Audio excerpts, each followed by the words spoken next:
Are you wondering what your cholesterol panel or lipid panel might be telling you about insulin resistance and your overall health? My name is Dr. Taranella, and in this video, we're going to look at the role of triglycerides and HDL on insulin resistance, how one number can go up and the other number can go down, and it's the overall ratio that you want to look at, and we'll discuss optimal ratios, optimal levels, etc. So if you're all about optimizing your health, getting a better understanding of nutrition, hormones, etc., click on the like button and don't forget to subscribe to the channel to get more videos like this one. Now for a quick disclaimer, the information in this video is for informational purposes only. It's not intended as a treatment for any health condition or as a substitute for seeing an actual doctor or medical professional. It should be used as an educational guide to deeper your understanding of your own health and treatment success. If medical attention is needed, don't delay in seeking that attention. All right, let's look at the role of lipids in understanding insulin resistance.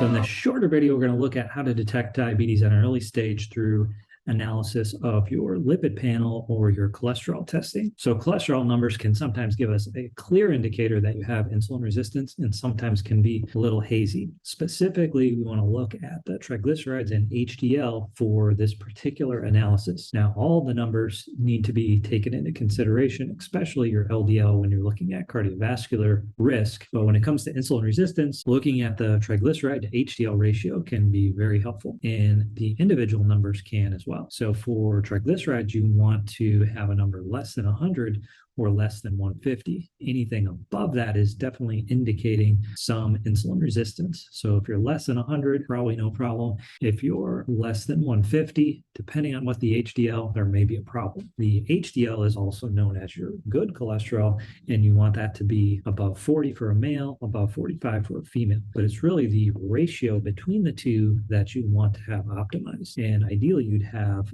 one HDL for every one triglyceride. Short of that, you'd want to have one HDL for every two triglycerides. So let's say you have 150 milligrams per deciliter of triglycerides. That means you want to have close to 70 or 72 of the HDL. Now, most people do not have such high HDL, but if you did, it would be okay with the 150 milligrams. Probably still would want to have slightly lower triglycerides anyways, but just sort of gives you an idea of the ratio that's important here and not just the individual numbers. Now, there are some additional things you can look at, like the size of the particles when you do more advanced lipid studies, but pretty much all those things are going to correlate with this ratio. So the better the ratio of the HDL to triglyceride, the better the overall profile of your advanced lipid particles are. So large, you want to have the large fluffy HDLs, you want to have the larger LDL size versus the small dense. All those things are going to correlate with insulin resistance. So the less insulin resistance you have, the better the overall profile is going to look. All right, so that should give you a better understanding of how to detect diabetes at an early stage through analysis of your lipid panel or cholesterol panel. If you do have questions about that, drop it in the comment section. May do a separate video on that. Definitely try and answer your question. Thanks again for watching.